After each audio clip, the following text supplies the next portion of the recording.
Hi friends, big സ്റ്റോറിയിൽ നമ്മളിന്ന് തൂത്തൻ ഖാമൻ്റെ കഥയാണ് പറയുന്നത്.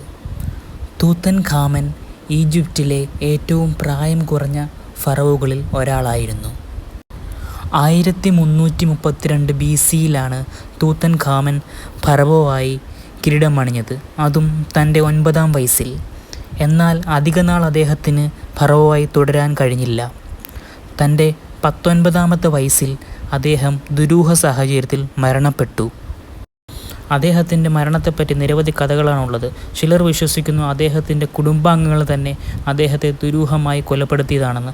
മറ്റു ചിലർ വിശ്വസിക്കുന്നു മാരക അസുഖം വന്നാണ് അദ്ദേഹം മരിച്ചതെന്നും.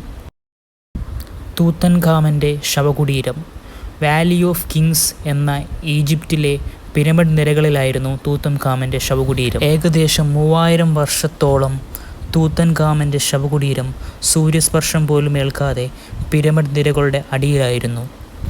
എന്നാൽ 1922 നവംബർ 26-ാം തീയതി പുരാവസ്തു ശാസ്ത്രജ്ഞനായ ഹൊവാർഡ് കാർട്ടറും സംഘവും തൂത്തൻ ഖാമൻ്റെ ശവകുടീരം തേടി വാലി ഓഫ് കിങ്സിലെത്തി.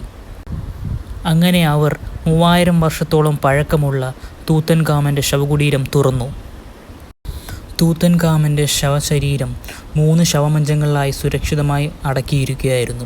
അതിൽ ഏറ്റവും അവസാനത്തെ ശവമഞ്ചത്തിൽ സ്വർണം പൂശുകയും വളരെ മനോഹരമായ കൊത്തുപണികളും ഉണ്ടായിരുന്നു.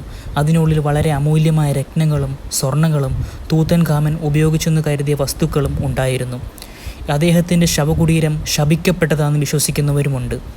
അത് തുറക്കാൻ ചെന്നവരും തുറക്കാനായി ശ്രമിച്ചവരും നിരവധി പേർ മരണപ്പെട്ടതായും ചരിത്രം കുറിക്കുന്നു.